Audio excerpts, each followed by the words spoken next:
Alright, hello everyone, it's Silver Kyle, and I am a little bit under the weather, so you're going to have to bear with me, but I really wanted to talk about the conferences from E3 this year. They've, for the most part, been really good. Today I'm going to be talking about the Microsoft conference, and I know that tomorrow I do want to talk about Sony and Nintendo. We'll see how that goes, and also I might even do one for like Square Enix, because they did a really good job. I actually preferred Square Enix's conference to one of the major three, which I find really interesting. So anyway, let's start it off with Microsoft here. Everything in chronological order. I don't know if I'm going to talk about everything, but we'll see. So Halo 5 is how they started it off with, and they showed Nathan Fillion as one of the main characters. He's lent his voice before to the Halo series, but this is the first time that they've actually like rendered his face as one of the Spartans, I think. So that's really cool. The gameplay for the campaign mode didn't really awe me. It looked okay, it looked good, it looked what I expected, but I didn't go like, oh my goodness, like I need Halo 5 now.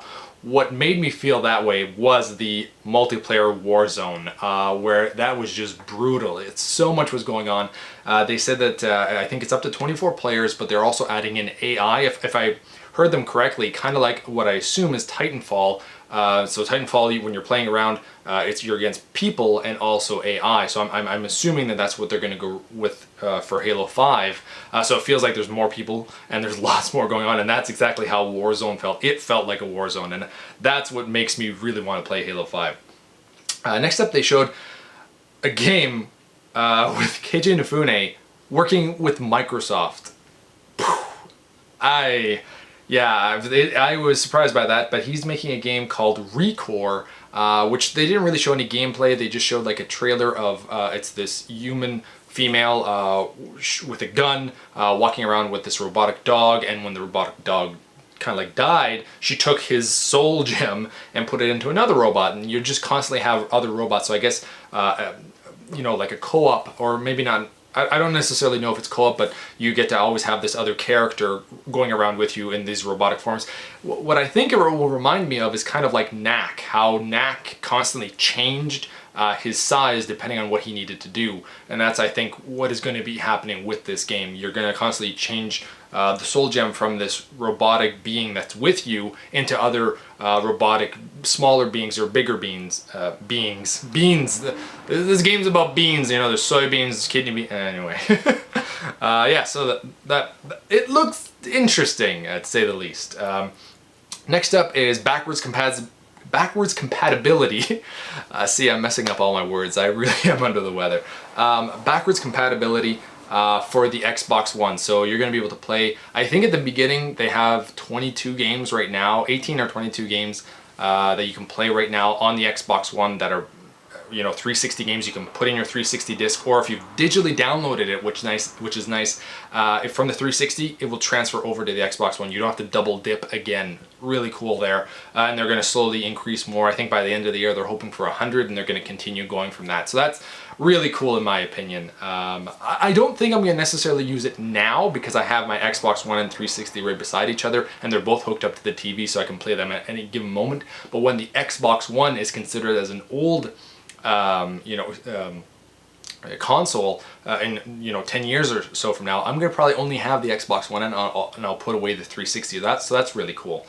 Next up, they showed this Microsoft controller that you can change the button layout. It looked kind of nice, but if it's the same price or relatively close to like the price of what controllers are, then I would consider it. But I'm assuming that they're going to charge a little bit more for this, and that controllers are expensive as they are. So. Next up was Fallout 4, and this was actually the first time that I had seen Fallout 4. For whatever reason, I just hadn't seen the previous ones, and I really liked it. It didn't look, the graphics weren't like, whoa, craziness, but just the things that you can do in Fallout, and I know what you can do in Fallout 3. I actually have not played any Fallout game before, and I'm considering, should this be my first Fallout, or should I try to play Fallout 3, excuse me, before Fallout 4, and then play Fallout 4. I really don't know what I should do. If by chance you have an idea, if you've played Fallout 3, is there some kind of like storyline that I should be aware of, or can you just kind of jump in at any given moment? Either way, I really want Fallout 4, and the biggest news coming from this conference, one of the biggest ones, is that mods are coming to Fallout 4 on console, on Xbox One, because if you make a mod on the PC, you can then put it on, you can, I guess, transfer it to Bethesda, and Bethesda will allow it to the Xbox One. That is insane. That is such a huge thing that console players have been missing out on, is, you know, mods. And this makes me really excited because there are mods that I wanted that were on Elder Scrolls V Skyrim. One of them was the Civil War was really more apparent. Like, there was constant battles all the time. You would just be walking around and all of a sudden you see like a bunch of Imperials versus a bunch of Nords, and like the scope was just crazy.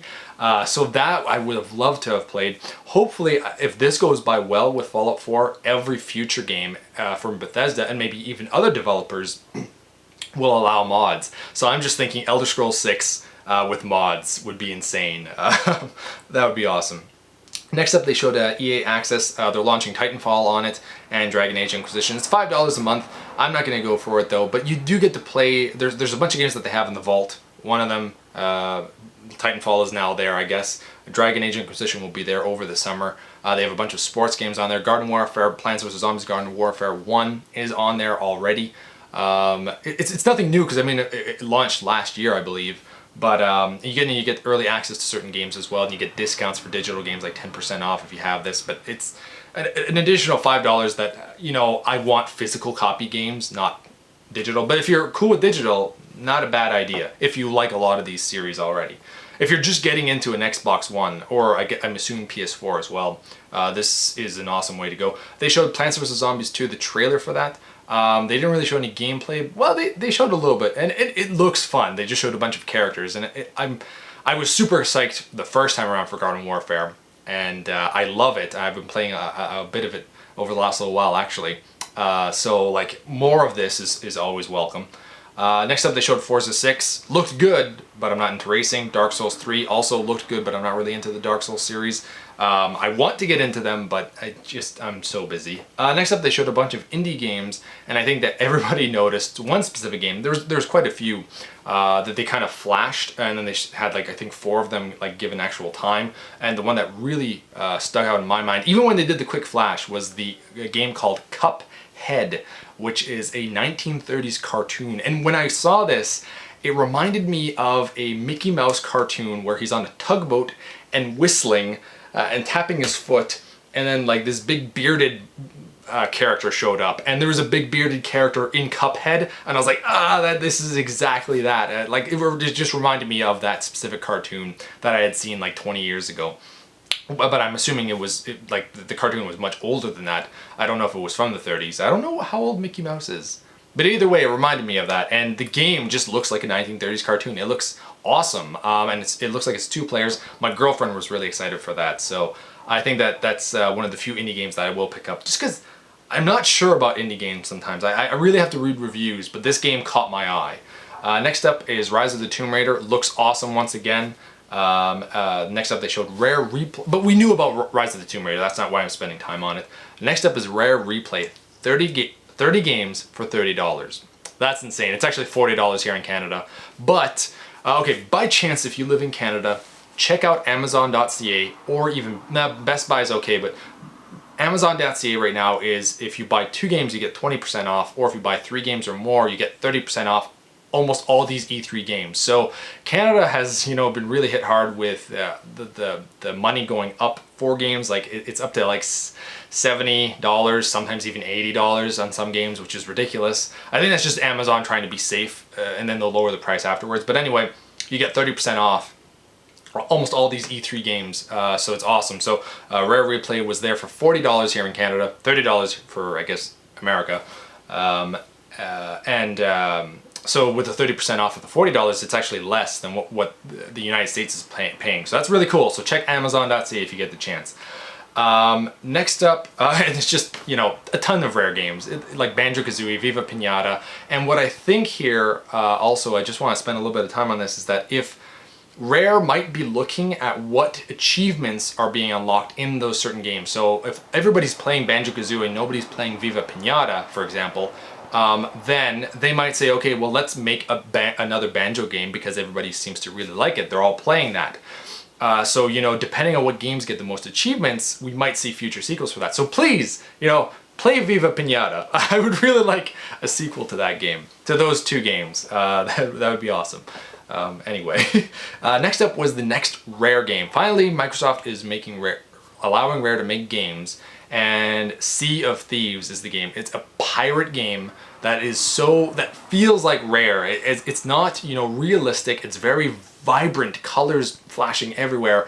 And it's just like this open world pirate game. And I just fell in love with this. You know, if I want to play a realistic pirate game, I'll play Assassin's Creed Black Flag. But I wanted this kind of, you know, very colorful and just full of life game where you run around with people playing multiplayer and you're finding treasure, booty. Arr, matey, you are a pirate. That song, you know. Anyway, from Lazy Town. That song played in my head while I watched this. So anyway, I cannot wait for this game. Like, I really cannot wait. This feels like this is the real Rare, and a real Rare game. So that was freaking awesome. Next up, they showed a little bit more of Fable Legends, but they didn't really show that much. My girlfriend's really excited for that too. And she's also excited for Sea of Thieves and Rare Replay. Then they showed the HoloLens. And they played Minecraft, and they were using it. It's basically like the Oculus Rift, where you put on I'm assuming you get peripheral vision, but what they did is they changed the game and put it on a table. I don't know why, but it looked really awesome. And they could kind of have like this open world, top-down view, excuse me, of Minecraft as they were playing. And you can just see the characters running around, and you can zoom in and zoom out. It was really cool. If that's real, that is freaking awesome. That was really well done. I don't know what the price point for that is, though. And next up, last but not least, they showed Gears of War Ultimate Edition. I thought it was going to be the trilogy, but it's actually just the first game. But recently they just announced it's $40 in America, so I'm assuming going to be like $50 here in Canada. But it's only the first game. I have just signed up for the beta, and I'm actually downloading it at the moment to try it out. And they also showed Gears of War 4, or Gears 4, they just showed Gears 4, but it looks really nice. It was really dark though. They went into like, as they're walking around at nighttime and they have their lights on, it's been, what, 4 years since Gears of War 3. I didn't play Judgment, so it's been 4 years since I played Gears, and it looked fantastic. But they went inside and it was kind of dark when they did that. But it still looks really awesome, and I cannot wait for this. So really, I think the biggest things for this is backwards compatibility, mods coming to Fallout 4 and possibly future games after this, and Rare Replay, awesome, and Sea of Thieves. Sea of Thieves really is probably my most anticipated game from this list, just because it's so different. I don't know, I'm just really excited for that game. So anyway, thank you all for watching. You've been Bearded In. And I will talk to you all tomorrow with at least Sony and hopefully Nintendo. So hopefully I'll do 2 videos depending on how I'm feeling. So thank you all for watching. You've been Bearded In. Beardage.